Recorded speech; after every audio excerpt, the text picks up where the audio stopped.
Estos hombres que tenían la segunda visión, estos videntes, dicen que frecuentemente veían a estos seres, la mayor parte de las veces sin quererlo, y que cuando ellos los conjuraban para verlos no sentían miedo, porque eran ellos quienes los habían llamado, pero cuando los veían de improviso se asustaban muchísimo por las visiones tan terroríficas que los fairies ofrecen a los humanos que pueden verlos. Primero porque se les quedan mirando con miradas fijas y estáticas y lúgubres. Se les quedan mirando con unas miradas tenebrosas que ponen los pelos de punta. Y otras veces también porque son muy dados a peleas, riñas e incluso a torturarse unos a otros. Y los videntes se quedaban aterrorizados al ver estas visiones terribles. Incluso a veces los fairies los atacaban y tenían que defenderse. Otro tema interesante es que los fairies parece ser que no envejecen y viven muchísimo más que nosotros humanos. Sin embargo, llegados todos a la misma edad, comienzan a languidecer, a venirse a menos, a menguar de tamaño, hasta que se extinguen. Kirk nos dice que es un misterio saber qué pasa con ellos cuando llegan al final, a esa muerte. Al contrario de lo que nos explicaba Paracelso, que desaparecen para siempre, nos explica que ellos tienen una muerte cíclica, es decir, como el ave fénix. Una vez que han languidecido y desaparecido, vuelven a rejuvenecer, a renacer, una y otra vez a lo largo de muchas veces. ¿Y qué pasa con esto? Pues que algunos investigadores opinan que los fairies son tan melancólicos y están siempre tan tristones justamente por ese proceso cíclico, ese estado que los mantiene en un estado de melancolía, porque no pueden evitar languidecer llegado ese momento. Pero es algo misterioso lo que sucede al final de cada ciclo, algo que desconocemos. También nos explica Kirk que son gobernados por reyes, por castas aristocráticas, y que parecen no tener religión ni devoción hacia Dios. De hecho, era creencia que si se pronunciaba el nombre de Dios o de Jesús delante de ellos, estos seres huían despavoridos y además se quedaban inmóviles, no podían hacer nada tras escuchar esas palabras. Pero ya no sabemos qué hay de cierto en esto, o si son supersticiones. Los videntes nos cuentan que estos seres, cuando ellos los convocan, siempre están muy dispuestos a ofrecerse a hacernos tareas, pero casi siempre tareas con malas intenciones. Cuando una persona, por ejemplo, quiere hacer daño a otra, malos recados. Están muy solícitos a ofrecerse a estas cosas. Asimismo nos dice Kirk que estos seres no parecen tristes, aunque sí tienen esa cierta melancolía, son callados y taciturnos. No suelen hablar mucho. Es curioso que nos cuente Kirk un detalle como el siguiente. Nos dice que estos seres tienen grandes bibliotecas de libros de amables fábulas. Les encantan las fábulas, los cuentos, y que cuando las leen tienen grandes ataques de alegría, de regocijo. Se vuelven como locos de alegría cuando leen estos cuentos y fábulas. También tendrían en su biblioteca complejísimos libros al estilo de los Rosacruces, nos dice Kirk, llenos de símbolos, libros esotéricos, pero que no conservan la Biblia, salvo pequeñas citas que utilizan a modo de conjuros. No conjuros para protegerse de nosotros, puesto que nuestras armas no pueden dañarlo, sino para manipular a los animales y hacerles hacer ciertas tareas o cosas con estos conjuros. Kirk nos cuenta que, puesto que sus cuerpos son tan sutiles y etéreos, no pueden ser dañados por nuestras armas, y cuando intentamos cortarlos o atravesarlos con ellas, sus cuerpos se dividen en dos y luego vuelven a unirse. Pueden romperse en pedazos y luego volverse a unir, como los fantasmas. Nos explica y nos pone el ejemplo de que cuando las brujas y los licántropos dividían su cuerpo entre el cuerpo físico y el cuerpo astral, allí donde estuviera, si era dañado o herido, el cuerpo físico de la bruja o el licántropo, el hombre lobo, también sufrían las mismas heridas. Sin embargo, nos cuenta que no sucede así con estos seres, porque estos seres no tienen un cuerpo físico al que su cuerpo etéreo esté atado. Sencillamente tienen ese único cuerpo fluido y mutable. También nos dice que sus médicos son mucho mejores que nosotros y que en cuanto sienten el más leve dolor por cualquier golpe o cualquier herida que puedan tener, sus médicos les procuran el remedio rápido a ese dolor, con lo cual no sufren este tipo de dolencias. Al contrario que Paracelso, que nos explicaba que sufren enfermedades igual que nosotros, Robert Kirk nos dice que no, que ellos no son vulnerables a las enfermedades como nosotros. En aquella época algunos opinaban que los fairies no eran sino almas de difuntos, de personas humanas, que tras morir, antes de conseguir su cuerpo resucitado, al fin de los tiempos o de pasar a otro estado, se quedaban aquí de forma temporal esperando, como una especie de limbo, y podían tener estos cuerpos etéreos gracias a las buenas acciones que hubieran hecho en vida. Las personas que no hubieran hecho ni una sola buena acción, que no hubieran dado ni una limosna en su vida, nos cuenta Kirk, pues estas personas ni siquiera se habrían ganado este cuerpo etéreo inmutable para hacer más amena la espera, y estarían en un estado de muerte dormida, esperando el día del juicio final, hasta que recuperaran su cuerpo físico hecho de los 4 elementos. Nosotros estaríamos hechos de los 4 elementos, nuestro cuerpo. Y bueno, en esta espera de adquirir en el siguiente estado otro nuevo cuerpo físico, podemos ver como entre los escoceses gaélicos en aquella época todavía quedaban reminiscencias de las creencias celtas en la transmigración de las almas, en la reencarnación, porque ellos creían eso, creían que nos íbamos reencarnando en distintos cuerpos, distintas vidas, pero que había intervalos en los que no estábamos encarnados en un cuerpo físico entre uno y otro, y esos serían los momentos en que nosotros seríamos fairies, seríamos unos de estos seres mientras esperamos la siguiente vida que fuéramos a tener. Otros, por el contrario, no estaban de acuerdo y pensaban que estas apariciones venían para ser nuestros mensajeros de muerte, venían a avisarnos de que alguien iba a morir, como por ejemplo muchas veces se veía un perro callejero que venía a anunciar la muerte de alguien y que solo podía ser aplacado con la señal de la cruz y hacer que esta aparición, este perro fantasmagórico, se aplacara con la muerte de cualquier otro ser o animal de los alrededores y no se cebara con la del enfermo que iba a morir próximamente. Pero como veis, las opiniones son muy contradictorias, hay multitud de opiniones. Los videntes podían ver cosas, pero qué eran o no eran ya era otro tema a discutir. Nos cuenta Kirk que eran un pueblo numeroso, con leyes propias, seguramente semejantes a las nuestras, pero que sin embargo cumplían, a pesar de sus leyes, realizaban malas acciones, como ya hemos dicho, los raptos de niñeras humanas y también raptos de niños humanos, como ya veremos. Estos niños que ellos raptan, normalmente raptaban hijos de humanos, se los llevaban y sí es cierto que ya nunca más los devolvían.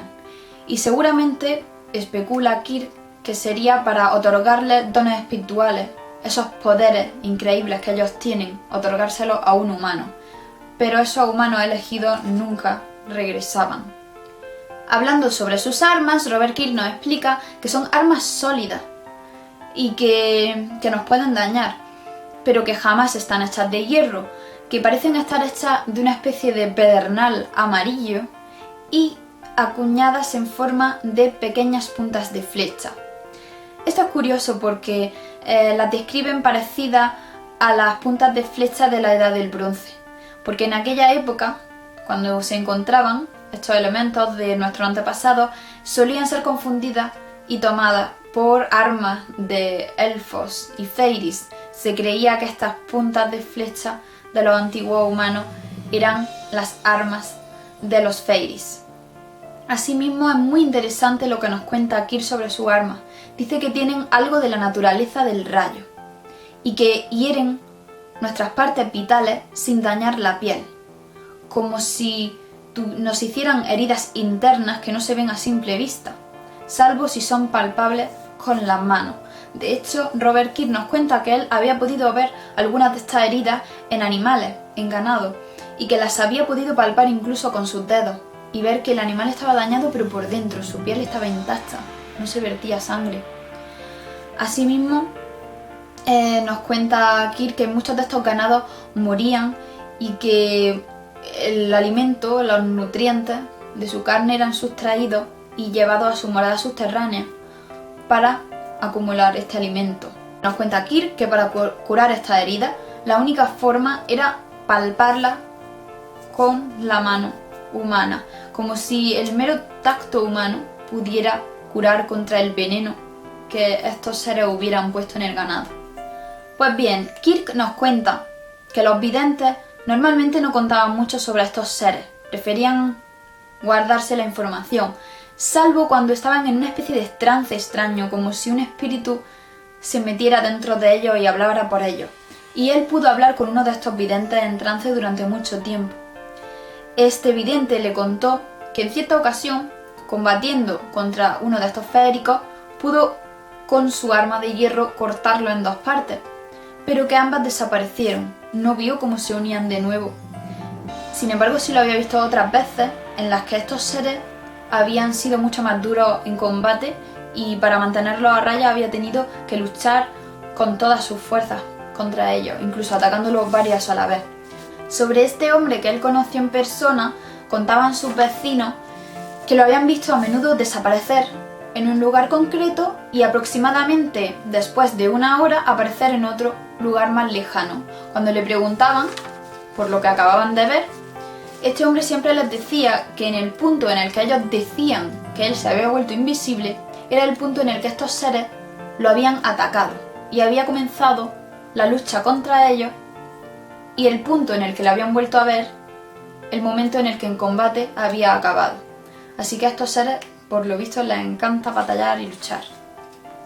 También nos cuenta Kirk que se usaba la palabra fey, que podríamos traducir como hadado, para nombrar a las personas que no habían sido bautizadas. Al no ser bautizadas, digamos que no estaban protegidas de todas estas cosas ocultas y estos seres, y a menudo estas personas pues tenían la segunda visión, sencillamente por no estar bautizadas.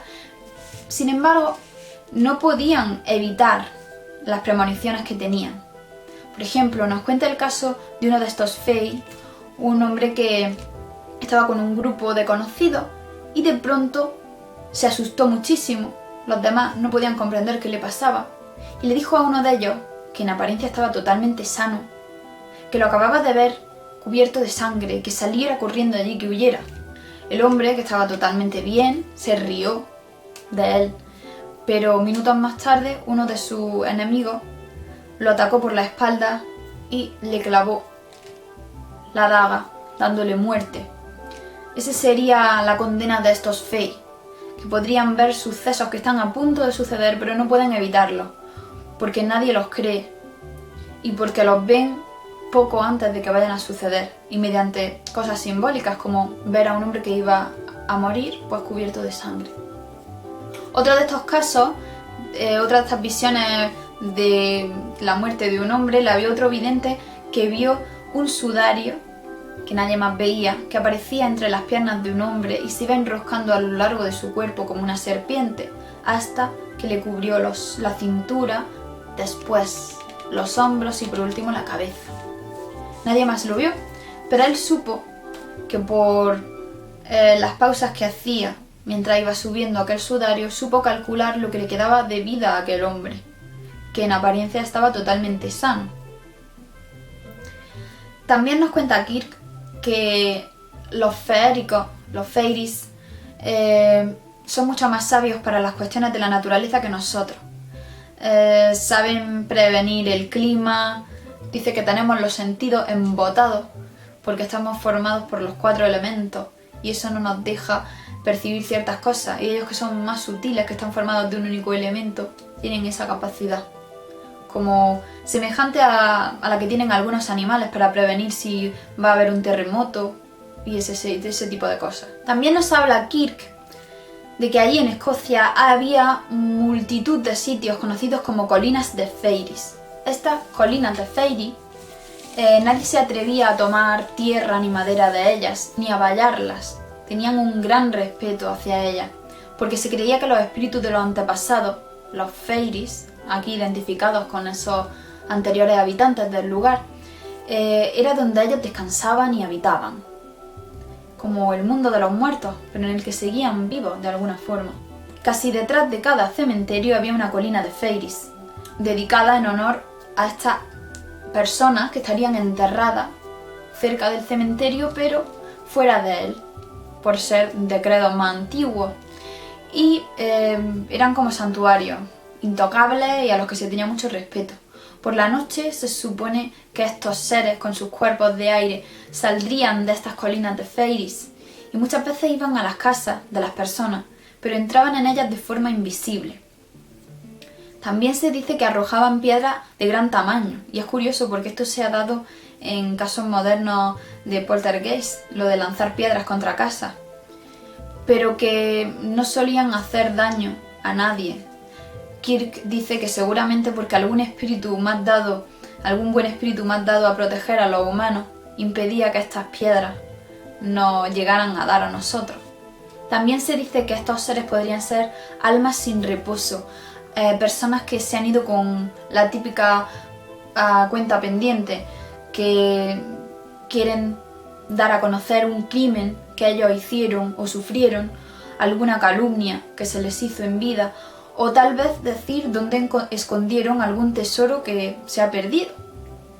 Y nos cuenta Kirk un caso sucedido muy cerca de la primera parroquia en la que él vivía, en una comarca cercana, en un año en el que él ya vivía allí y que hubo malas cosechas, había escasez, y sucedió algo muy curioso. La misma noche, dos mujeres de pueblos bastante lejanos de aquella comarca tuvieron el mismo sueño.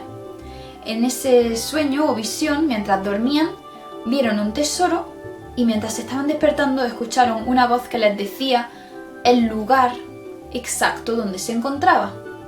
Era el nombre de una de estas colinas de Feiris. Ambas mujeres se levantaron y automáticamente fueron hasta aquel lugar.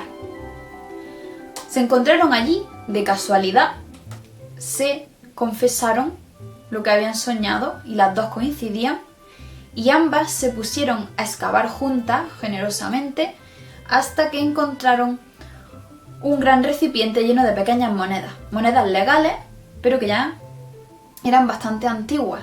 Cambiaron estas monedas, se las repartieron y las cambiaron por harina a la gente de los alrededores. Y Kirk dice que no duda de este testimonio porque él había conocido mucha gente que tenía de estas monedas o que recordaba haberlas visto. En este caso, Kirk nos dice que no podemos saber quién indujo aquella visión, si un ángel bueno o malo, un subterráneo o fairy o un demonio. No podríamos saber quién lo hizo, pero nos cuenta el fenómeno tal cual sucedió. Tal vez lo hizo uno de estos espíritus que había escondido en vida aquel tesoro y quiso dejar que alguien lo aprovechara.